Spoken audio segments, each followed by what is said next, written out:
आज हम लोग कृषि नीति पर अध्ययन करेंगे। भारत में पहली बार कृषि नीति के रूप में एक एकीकृत दस्तावेज 1992 में आया। बाद में वर्ष 2000 में इसको और विस्तारित करके एक व्यापक पैमाने की राष्ट्रीय कृषि नीति की घोषणा हुई। लेकिन देश आजाद होने के बाद और वह भारतवर्ष जो एक कृषि प्रधान देश के रूप में जाना जाता रहा है, क्या आजादी के बाद 1992 तक कृषि के लिए कुछ भी नहीं हुआ? तो ऐसा नहीं है। स्वतंत्रता के पश्चात कृषि के विकास की दृष्टि से कृषि के विकास के लिए उपयोगी अलग अलग क्षेत्रों से यानी अलग अलग प्रकार की गतिविधियों से संबंधित अलग अलग नीतियां बनाई गई। बस अंतर इतना ही है कि एक सबको मिलाकर समन्वित दस्तावेज या समन्वित घोषणा नहीं हुई। अलग अलग समय पर कृषि के लिए उपयोगी अलग अलग नीतिगत कदमों की घोषणा हुई। So we are going to have a look on agricultural policy. For the first time in 1992, an integrated agriculture policy was proclaimed. In 2000, a broader coverage having national agriculture policy was proclaimed. But it doesn't mean that in a country like India, which is predominantly agrarian society, having economy, and especially at the time of independence, no measure was taken for the development of agriculture up to 1992. In fact, immediately after independence,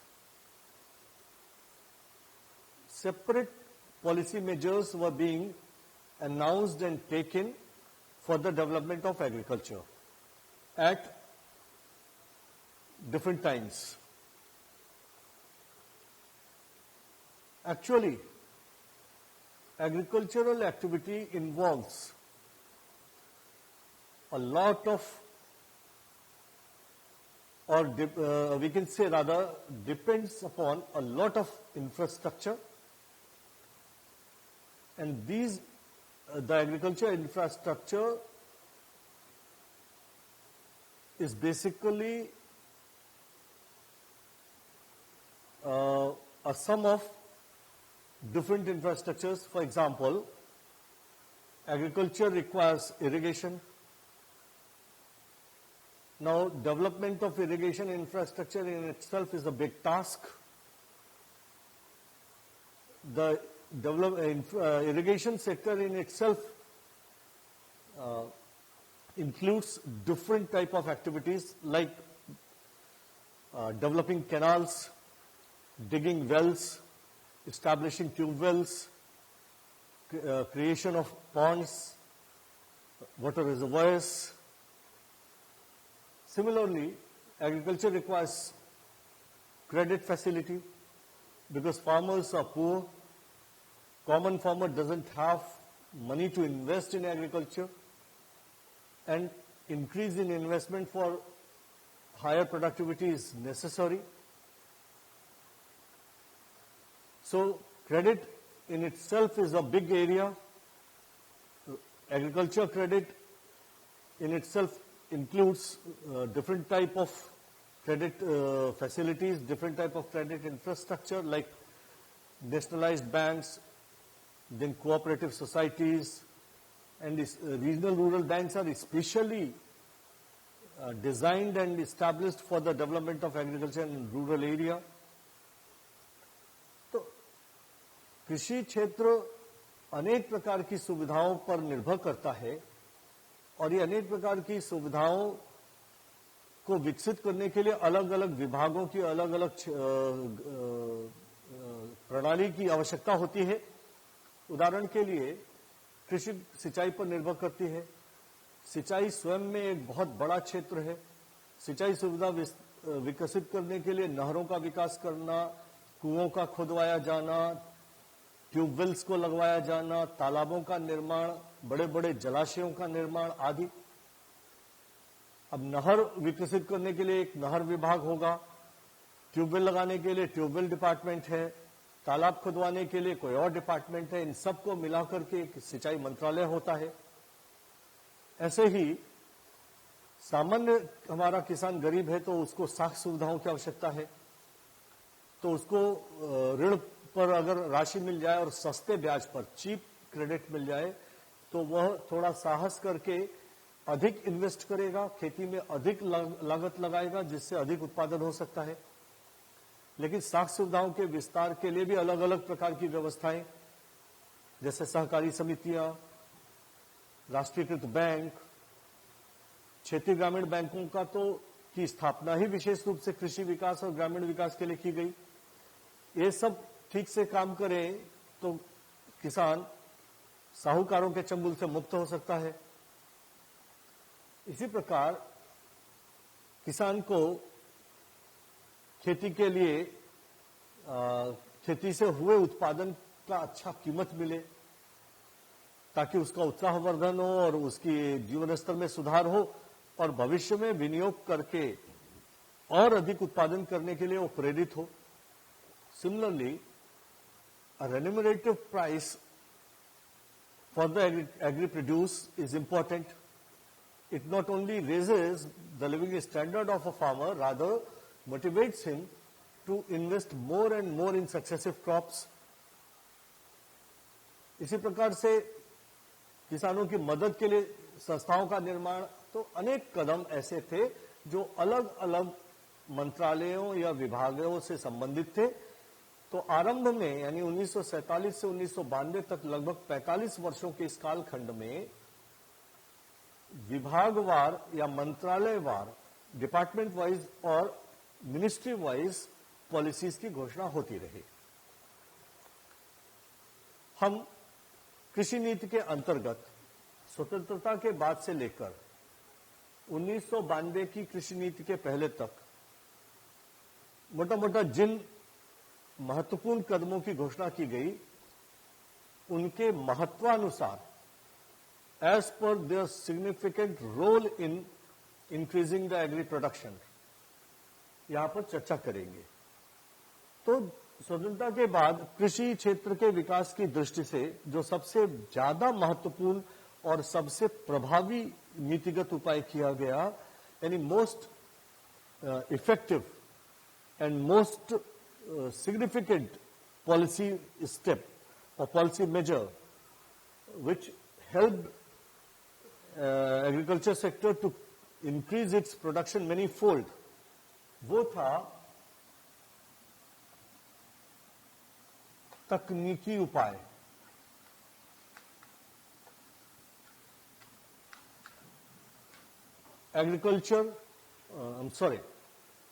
technological measures, तकनीकी उपाय या technological measures. तकनीकी उपाय से तात्पर्य है कि खेती करने की तकनीक में परिवर्तन करना ताकि उतनी ही जमीन से अधिक उत्पादन मिल सके। Technological measures means change in the technique of cultivation so that more productivity can be attend. In other words, more production can be availed from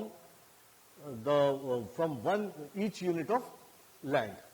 यानी अगर पहले 1 एकड़ के पीछे 8 क्विंटल गेहूं होता था, तो अब 1 एकड़ के पीछे अगर 15 या 20, 18 क्विंटल गेहूं हो रहा है, तो ये टेक्नोलॉजिकल चेंज के कारण हो रहा है। अभी जो तकनीकी उपाय था जो किया गया प्रायोगिक रूप में, एक्सपेरिमेंटल, 1960 से, सिंस 1960, और नेशन वाइड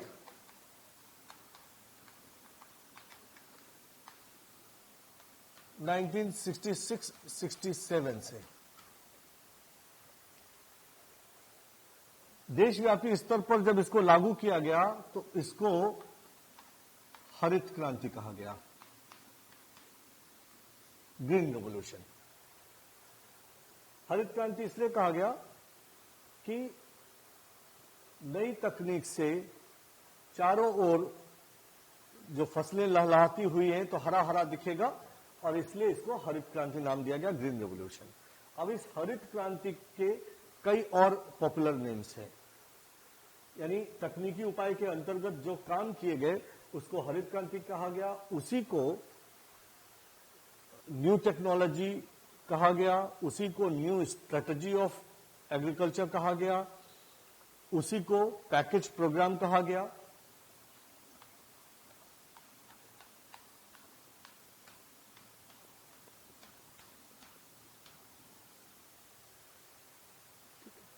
अब इसको पैकेज प्रोग्राम इसलिए कहा गया क्योंकि हरित क्रांति भारत में लागू करने के लिए, और यह ध्यान रखें कि हरित क्रांति जो 1960 में एक्सपेरिमेंट स्टार्ट हुआ था उसी का देशव्यापी रूपांतरण है, यानी जो एक एक्सपेरिमेंट लेवल पर शुरू की गई चीज थी उसी को कन्वर्ट कर दिया गया था on the country wide scale. तो एक्सपेरिमेंट कहां से शुरू हुआ? मैक्सिको से व्हीट और ताइवान से राइस के सीड मंगाए गए, पैडी के, गेहूं और चावल के बीज मंगाए गए जो अधिक उत्पादन करते थे, और इनको मंगाते समय ध्यान रखा गया उन देशों से लाया जाए जिनकी जलवायु, क्लाइमेट भारत से मेल खाती है, ताकि इन फसलों का भारत में सुविधा से उत्पादन हो सके।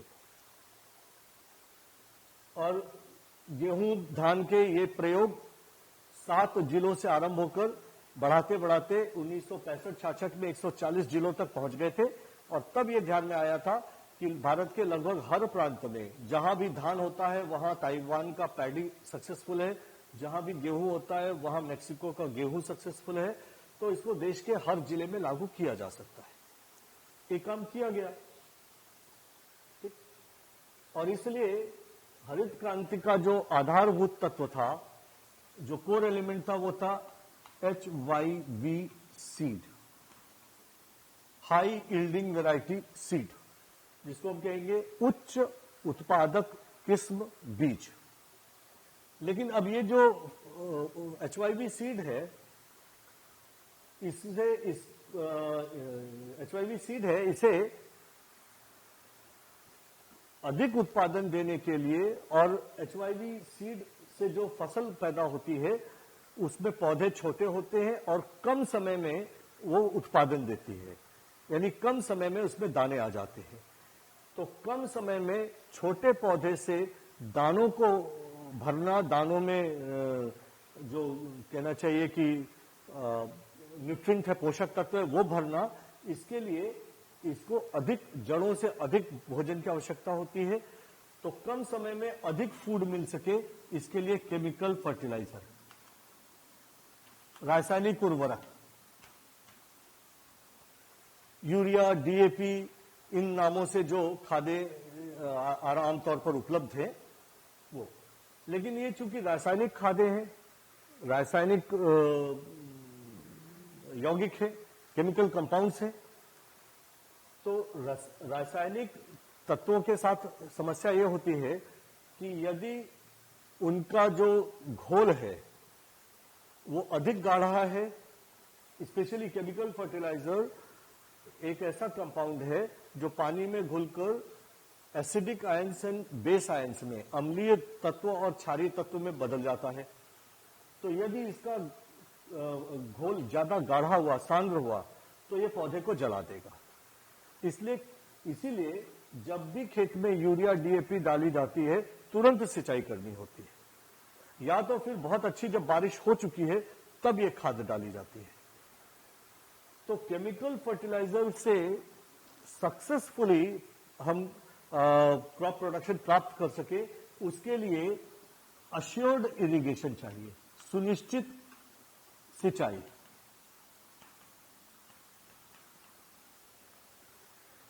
देखिए, वर्षा से भी सिंचाई प्राप्त होती है, ट्यूबवेल से भी सिंचाई प्राप्त होती है, लेकिन वर्षा की सिंचाई से जिन खेतों पर पानी पड़ता है उनको हम सिंचित नहीं मानते।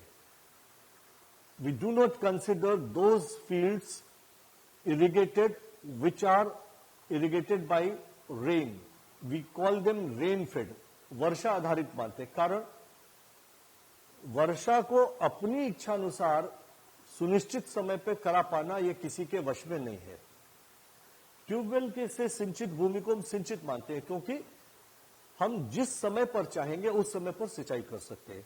इसीलिए आमतौर पर केवल इरिगेशन कहा जाता है, परंतु वास्तव में अश्योर्ड इरिगेशन, सुनिश्चित सिंचाई,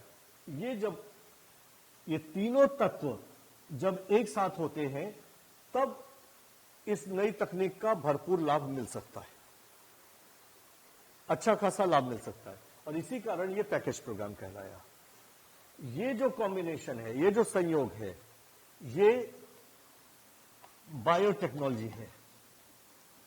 हरित क्रांति में दो हिस्से माने आते हैं, एक बायोटेक्नोलॉजी का हिस्सा या बायोलॉजिकल टेक्नोलॉजी का, जिसमें कि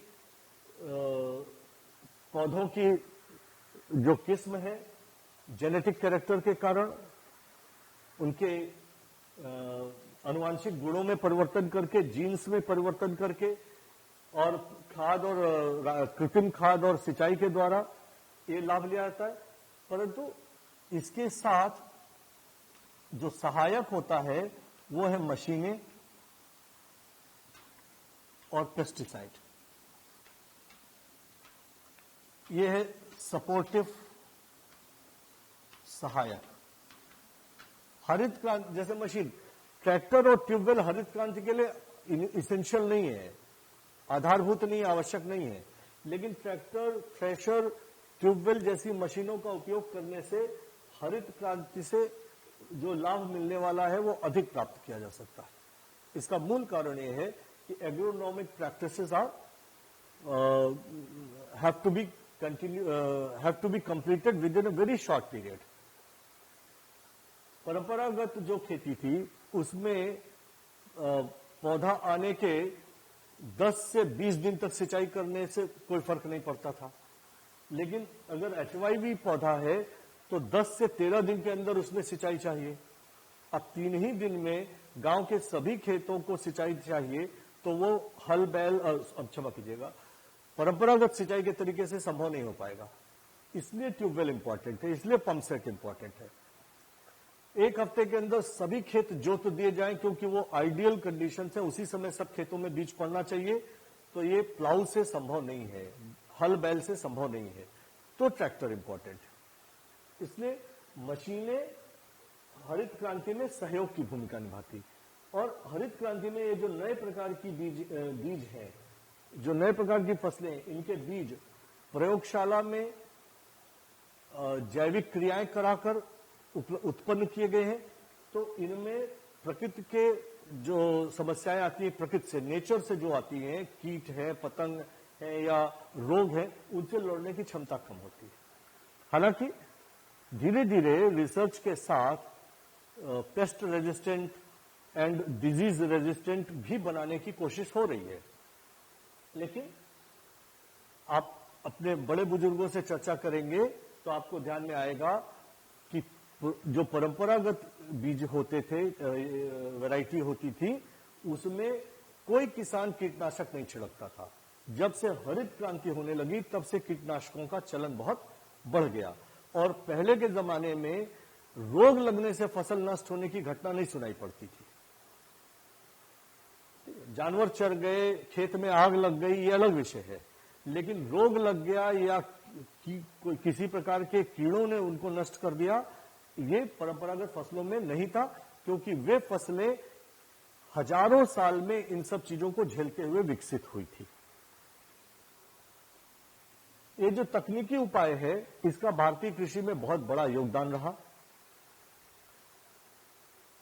इसके कारण जहां 1950-51 में भारत में खाद्य पदार्थ, फूड ग्रेन्स का केवल 50 मिलियन टन का उत्पादन था, जो भारत की उस समय की आबादी को भोजन देने में असमर्थ था, विदेश से आयात करना पड़ता था।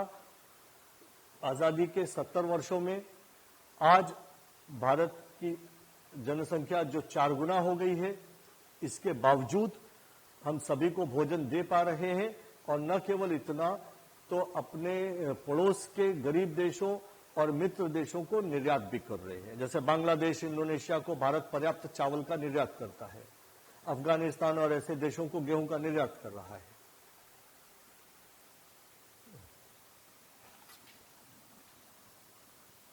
दूसरा महत्वपूर्ण कदम जो कृषि नीति के अंतर्गत उठाया गया,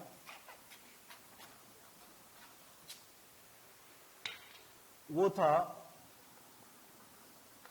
भूमि सुधार, लैंड रिफॉर्म्स। भूमि सुधार से तात्पर्य है, भूमि सुधार को एक संस्थागत परिवर्तन भी कहते हैं। वो इस कारण कहते हैं भूमि सुधार को, क्योंकि भूमि के स्वामित्व से, यानी जमीन के मालिकाना हक से, ओनरशिप ऑफ लैंड से बहुत सारी चीजें तय हो जाती है। उदाहरण के लिए, हालांकि आज के समय में आप देखेंगे तो इसमें परिवर्तन हुए हैं, क्योंकि कई अन्य संस्थागत सुधार हो गए हैं और भूमि सुधार को हुए भी 71 वर्ष हो रहे हैं। Almost 70 years are going to pass since the land reform is incepted. Okay? तो उसके कारण वो स्थिति नहीं मिलेगी। नहीं तो थोड़ा जो पहले के समय था, उसके बारे में कहानियों में, उपन्यासों में आपको जो मिलेगा कि जो गांव का सबसे बड़ा जमीन का मालिक, जमींदार, वो गांव का सबसे पावरफुल, वो पॉलिटिकली भी पावरफुल है, वो आर्थिक दृष्टि से या वित्तीय दृष्टि से, फाइनेंशियली भी वो है, वो वही सबसे रिच है। उसका जो व्यवस्था चलाने वाले लोग हैं, यानी जो अधिकारी हैं, उनसे संपर्क है। ब्रिटिश पीरियड में जमींदार के इशारे पर पुलिस काम करती थी। कलेक्टर जो होता था, जिलाधिकारी, उस समय कलेक्टर कहलाता था, वो भी जमींदार की सुनता था, आम गरीब किसान की नहीं सुनता था। तो एक प्रकार से भूमि का स्वामित्व और शक्ति का केंद्र, ये एक दूसरे के साथ थे। तो large land owning means large concentration of power. तो इसलिए कहा कि भूमि सुधार से, हम इसको भूमि सुधार इसलिए कहा गया कि भूमि के स्वामित्व के ढांचे में सुधार लाएंगे। Reform in the pattern of ownership of land. किसी के भी पास बहुत ज्यादा भूमि नहीं होनी चाहिए, और उसके पीछे एक सिंपल लॉजिक है, एक सरल तर्क है कि भूमि कोई व्यक्ति के द्वारा निर्मित नहीं है। Land is not created by some person.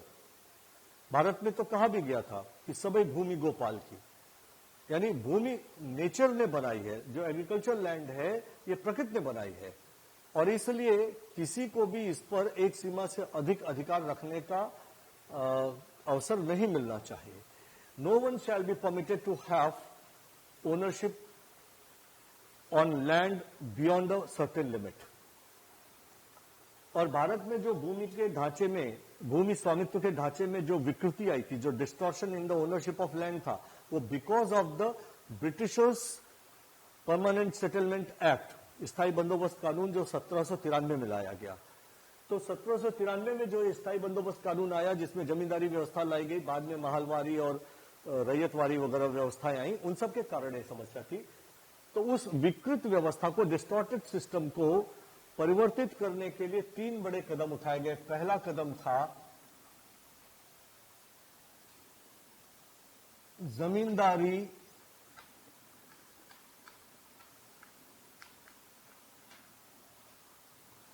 उन्मूलन,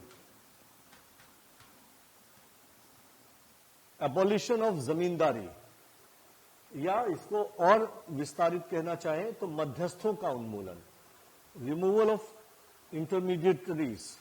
जैसा मैंने कहा कि अंग्रेजों के समय जो परमानेंट सेटलमेंट एक्ट लाया गया, इसमें एक किसान जो खेती करता है, वो जमींदार को लगान देता है या किसी मध्यस्थ को देता है, और वो सरकार के खजाने में डालता है। आजादी के बाद ये व्यवस्था लाने का प्रयास हुआ कि जो खेती करता है वो सीधे सरकार को लगान दे, बिचौलिए बीच से हट जाए।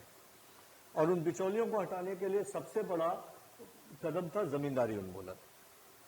और ये बताने की आवश्यकता नहीं है, आप ग्रेजुएशन के स्टूडेंट हैं, कि जमींदारों के द्वारा किए जाने वाले शोषण अत्याचार पर कितना साहित्य लिखा गया है।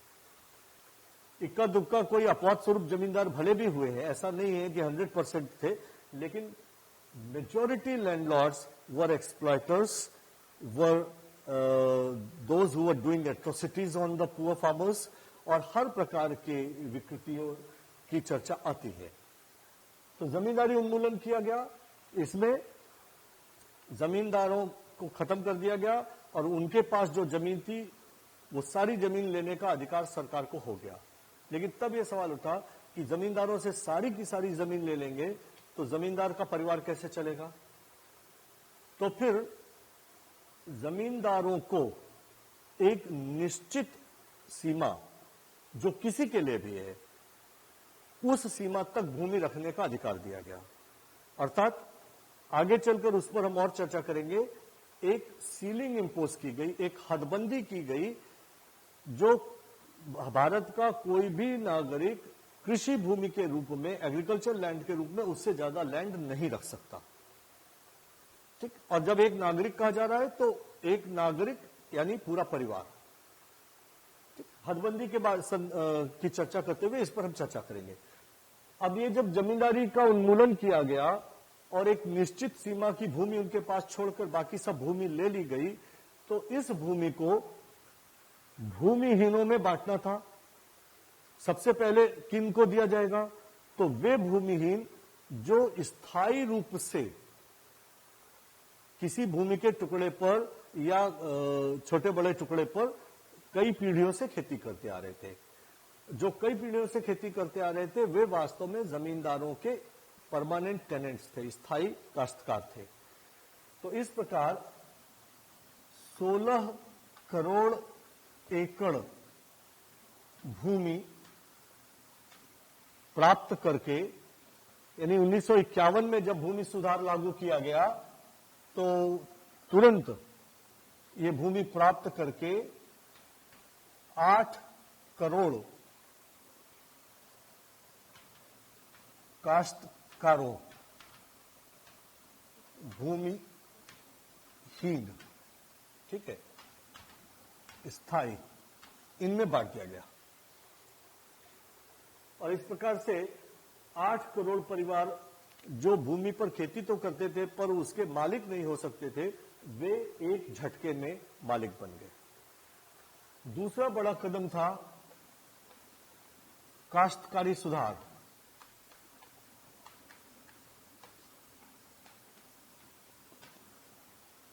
Tenancy reform.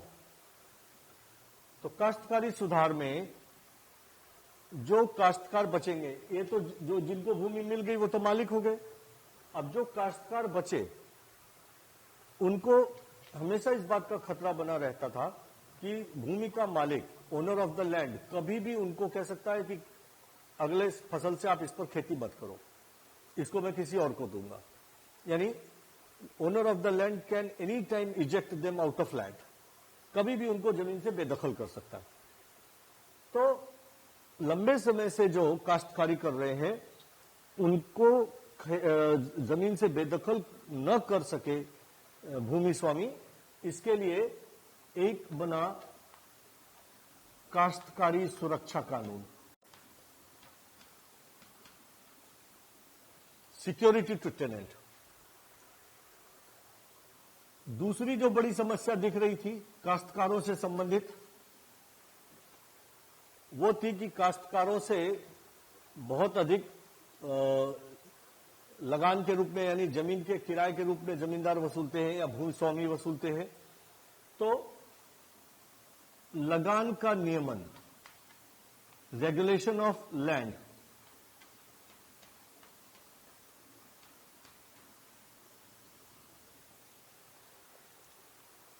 तो जहां कहीं कहीं भूस्वामी आधी फसल ले लेते थे, कहीं कहीं 2/3 ले लेते थे, ये निश्चय किया गया कि ये जो लगान है ये 20% से 33% 1/5 से 1/3 तक हो सकती है अधिकतम। ठीक है। तीसरी चीज इसमें यह की गई कि काश्तकार को परिभाषित किया गया। हु इज काश्तकार, हु इज टेनेंट। ठीक, देखिए काश्तकार शब्द से इतना अर्थ है, काश्त कहते हैं खेती की जमीन, खेती की जमीन पर काम करने वाला यानी खेती करने वाला। तो काश्तकार वो है जो खेती करता है, one who tills the soil, one who cultivates.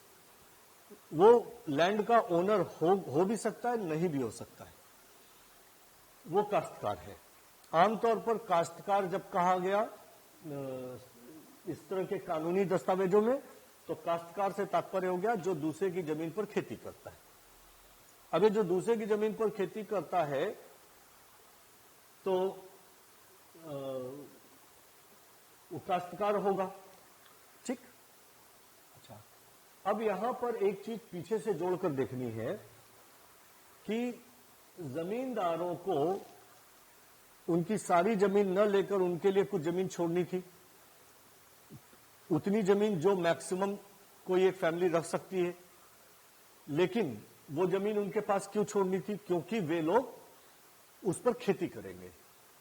तो ये तय हुआ 1972 में चीफ मिनिस्टर्स कॉन्फ्रेंस में, मुख्यमंत्रियों के सम्मेलन में बातें उसके पहले आने लगी थी। उतने विस्तार में यहां जाने की आवश्यकता नहीं है, संभवतः पार्ट 1 में आप लोगों ने पढ़ा है। लेकिन वह ये होने लगा कि खुद खेती करने के लिए ही वो लोग जमीन वापस ले सकते हैं। तो काश्तकारों की सुरक्षा की दृष्टि से ये तय किया गया कि पर्सनल कल्टीवेशन क्या है, क्योंकि कोई भी जमीन का मालिक किसी भी लंबे समय से उसकी जमीन पर खेती करने वाले को यह कह के हटा सकता है कि अब तुम नहीं खेती करोगे, अब हम स्वयं करेंगे। तब यह तय किया गया कि खुद खेती यानी स्वयं कृषि जो है, पर्सनल कल्टीवेशन, वो क्या है। तो वो एक डेफिनेशन इंपॉर्टेंट है।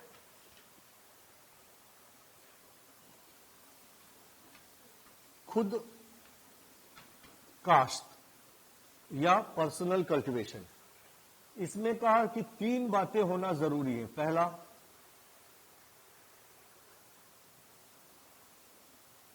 रिस्क टेकिंग, यानी खेती में जितना जोखिम है, खाद बीज सिंचाई में जितना भी पैसा लगना है, सब आपको 100% लगाना है। टोटल रिस्क, अगर फसल नष्ट हो गई, डूबी, तो आप ज्यादा हुआ तो आप रिस्क आपको लेना होगा पूरा। दूसरा कहा स्वयं निरीक्षण, पर्सनल सुपरविजन।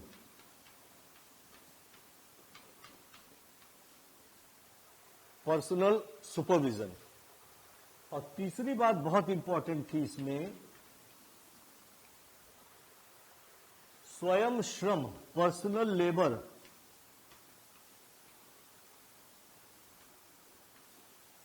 खुद खेत पर काम करना होगा,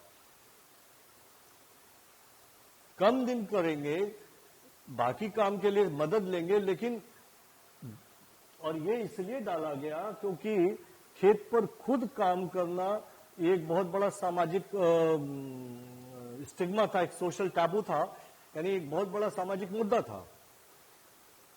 तो आप खेत पर खुद काम करेंगे नहीं, फावड़ा छुएंगे नहीं, खुरपी छुएंगे नहीं, और कह रहे हैं पर्सनल कल्टीवेशन, तो ये नहीं चलेगा। ऐसा परिभाषित किया गया, लेकिन व्यवहार में नहीं आ पाया। हाँ, पर्सनल लेबर से उन भूमि मालिकों को, उन ओनर्स ऑफ द लैंड को छूट दी गई थी जो शारीरिक श्रम करने के योग्य नहीं थे, जैसे विडो लेडी या कोई ऐसा भूमि का मालिक बच्चा है जिसके माता पिता की जमीन थी लेकिन माता पिता का निधन हो गया, अनाथ हो गया और अभी छोटा बच्चा है, या फिर कोई अशक्त वृद्ध है, या फिर कोई जिसको आज दिव्यांग कहते हैं, जिसको डिफरेंटली एबल कहते हैं, लेकिन जिसको डिसेबल या फिजिकली हैंडीकैप कहते हैं, विकलांग, ऐसा व्यक्ति, ऐसे लोग यानी जो स्वयं श्रम करने के योग्य नहीं है, वो बिना श्रम किए केवल सुपरविजन करके और पैसा लगाकर दूसरे से खेती अपने लिए करवा सकते हैं। लेकिन जहां तक पर्सनल कल्टीवेशन की परिभाषा और मुद्दा है, ये केवल कानूनी किताबों में सीमित है, व्यवहार में कहीं दिखाई नहीं देता है। बहुत मजे से लोग बड़ी ऊंची और बड़े शहरों में नौकरियां करते हैं या दूर दराज नौकरियां करते हैं और गांव पर फोन से अपनी खेती करवाते हैं।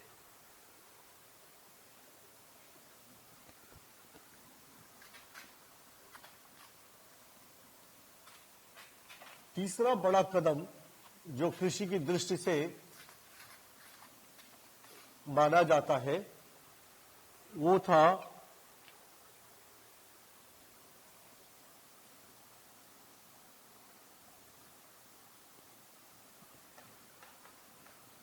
साख सुविधा का विस्तार, expansion of credit facilities. Bharat में एक सामान्य किसान किस तरह साहूकार के चंगुल में फंसा रहता है, इस पर बहुत कहानियां आपने पढ़ी होंगी। और वो केवल कहानियां नहीं है, वो दरअसल कहानी के रूप में सच्चाई का बयान है। और सामान्यतः साहूकार कौन होता था? तो साहूकार या तो खुद जमींदार होता है या फिर उससे ही जुड़ा कोई व्यक्ति।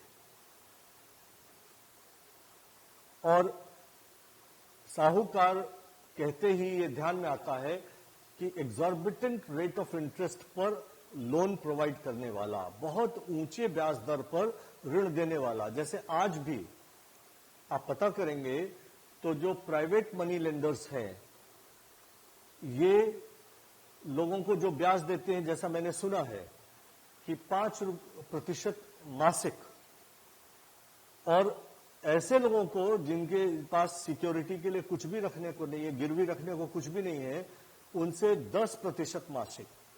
अर्थात अगर किसी ने 1,000 रुपए ऋण लिया और साल भर तक ब्याज नहीं दे पाया तो 1,200 रुपए उसका केवल ब्याज हो जाएगा और 1,000 रुपए मूलधन तो बचा रहेगा, principal amount will remain same. तो such kind of exorbitant rate of interest chargers जो है, बहुत ज्यादा ब्याज लेने वाले ये जो साहूकार हैं, इनके चंगुल से मुक्त कराने के लिए, क्योंकि इतने ऊंचे ब्याज दर पर ऋण लेकर खाद डालना, रासायनिक खाद डालना या सिंचाई करवाने में किसान इंटरेस्ट नहीं लेगा। और भारत में 80% बिल्कुल सीमांत कृषक है, छोटी छोटी भूमि के मालिक हैं। तो ये जो छोटी छोटी भूमि के मालिक हैं, ये जब तक और रुचिपूर्वक इंटरेस्ट लेकर के खेती नहीं करेंगे, प्रोडक्शन बढ़ाना संभव नहीं है। तो बहुत इंपॉर्टेंट ये हो गया कि नई टेक्नोलॉजी तभी देश भर में अच्छे से काम कर पाएगी जब किसानों को सस्ती दरों पर 4, 5, 6% पर ब्याज पर ऋण मिल सके। और नई तकनीक के साथ ऋण बहुत जरूर महत्वपूर्ण ये है। परंपरागत तकनीक में घर का बीज, घर की खाद और एनर्जी के रूप में बैलों का इस्तेमाल होता था। तो बैल बड़े किसान के पास जब उसका काम हो गया, खाली है तो मांग लाए, उसका कोई किराया नहीं देना पड़ता था। लेकिन आज अगर खेती करनी है तो बीज भी खरीदना है, खाद भी खरीदनी है, सिंचाई भी खरीदनी है। और वही बड़ा किसान जो पीछे के समय में बैल यूं ही दे देता था, आज जब ट्रैक्टर से खेत जोतने आता है तो उसका चार्ज करता है। कारण यह है कि बैल तो हमने पाला हुआ है, उससे काम ले या न ले, उसे भोजन तो देना है। लेकिन ट्रैक्टर चलेगा तो डीजल लेगा, नहीं चलेगा तो डीजल नहीं लेगा, चलेगा तो हमको बैठकर चलाना पड़ेगा। ऐसे में बहुत सारी लागत जो छोटे छोटे किसानों की बच जाती थी परंपरागत कृषि में, वो सब उन्हें देनी पड़ती है, और वो भी कैश, नगद। तो जैसा मैंने कहा कि नई टेक्नोलॉजी ने भारत में खेती को बढ़ाने में बहुत बड़ी भूमिका निभाई, लेकिन new technology made agriculture capital intensive. नई तकनीक ने खेती को पूंजी गहन कर दिया, और इसलिए जिसके पास यही वजह है कि पंजाब के, हरियाणा के, उत्तर प्रदेश, तराई के, पश्चिमी उत्तर प्रदेश के जो बड़े बड़े किसान हैं वे संपन्नता के साथ रहते हैं, क्योंकि वो ज्यादा पूंजी लगाते हैं और मोटी आमदनी प्राप्त करते हैं। उनके बड़े बड़े फार्म हाउस हैं, उनकी पर्सनल कार्स हैं, उनके फार्म हाउसेज में हर प्रकार की सुविधा है। लेकिन वही बीज, वही खाद और उसी तरह से की खेती करने वाला छोटा किसान कर्जे में डूबा रहता है, क्योंकि वो पर्याप्त मात्रा में इन्वेस्टमेंट नहीं कर पाता है। तो इस स्थिति को बदलने के लिए साख सुविधाओं का, अब ये कौन सी साख सुविधाएं होंगी? तो औपचारिक साख, फॉर्मल क्रेडिट। फॉर्मल क्रेडिट कहां से मिलेगा? तो इसके स्रोत क्या है? तो सहकारी समिति,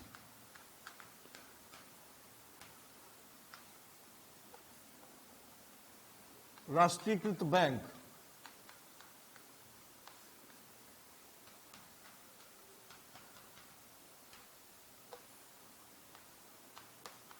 क्षेत्रीय ग्रामीण बैंक, अर्थात जो साख सुविधाएं गांव-गांव किसानों तक पहुंचानी है, तो सबसे आसान जो था वो था सहकारी समितियों का, सहकारी बैंकों का विस्तार करना।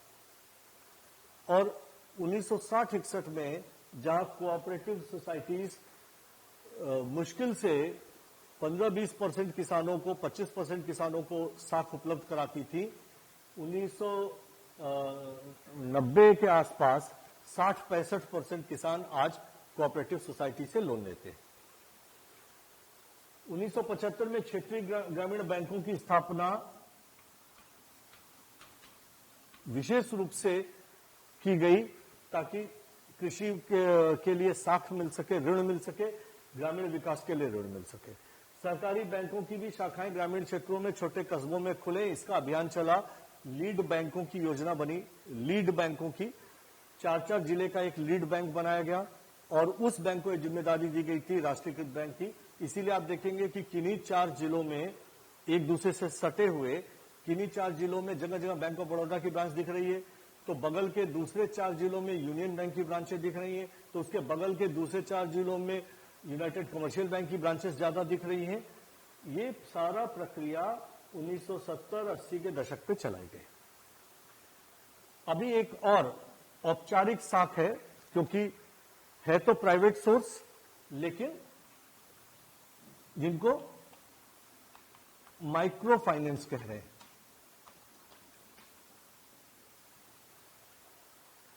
ठीक है, ये प्राइवेट कंपनियां हैं, आपने कुछ नाम हो सकता सुने हो। उत्तर प्रदेश की एक बड़ी कंपनी थी जो डूब गई, सहारा चिट फंड, नहीं तो मल्लापुरम, मुथूट फाइनेंस, पश्चिम बंगाल की तरफ उज्जीवन, ऐसे बहुत से छोटे छोटे ग्रुप खड़े हुए हैं जो ग्रामीण क्षेत्रों में ऋण देते हैं, और ये कृषि या कृषि उपकरण के लिए भी देते हैं और निजी उपयोग के लिए भी देते हैं।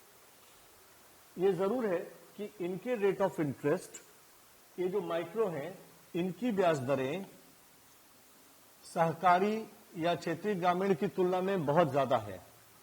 अगर ये 6-8% पर दे रहे हैं तो ये 14-15% पे दे रहे हैं। हाँ, कहीं कहीं पर 8-10% भी चार्ज कर रहे हैं। लेकिन जो साहूकार है, जो साल में 60% ब्याज ले लेता है, उसकी तुलना में 15% भी बहुत कम है। तो they are also, these are the new players. हम मोटा मोटा समझिए कि सन 2000 के बाद ये नए प्रकार के संस्थाएं जो निजी क्षेत्र के हाथ में हैं विकसित हुई हैं और जो अपनी भूमिकाएं निभा रही हैं। तो आज जो साख सुविधाएं, इनका बहुत विस्तार हो चुका है। यद्यपि साख सुविधाओं की एक कमी की चर्चा बार बार आती है कि इनमें औपचारिकताएं बहुत हैं, बहुत टू मेनी फॉर्मेलिटीज, और सामान्य किसान को वो झंझट लगता है, इसलिए वो व्यापारी जिस व्यापारी से खाद आदि खरीदता उसी से उधार खरीद लिया और उसी को फसल बेचकर चुका दिया, ये काम करता है। लेकिन इन जो फॉर्मेलिटीज हैं जिनके कारण किसानों को परेशानी महसूस होती है, उन फॉर्मेलिटीज को कम करने के लिए किसान ऋण पत्र जैसी, किसान पासबुक जैसी योजनाएं केंद्र सरकार की ओर से राज्य सरकारों के सहयोग से चलाई जा रही हैं। तो ये कहना गलत नहीं होगा कि आजादी के बाद से लगातार साख सुविधाओं के विस्तार के लिए, कृषकों को सस्ता ऋण उपलब्ध कराने के लिए नए नए प्रयोग, नए नए प्रयास और सभी किसानों तक पहुंच बनाने के लिए प्रयत्न किए जा रहे हैं। तो आज के लिए इतना ही। Thank you. Remaining part of this topic will be continued and completed in next lecture.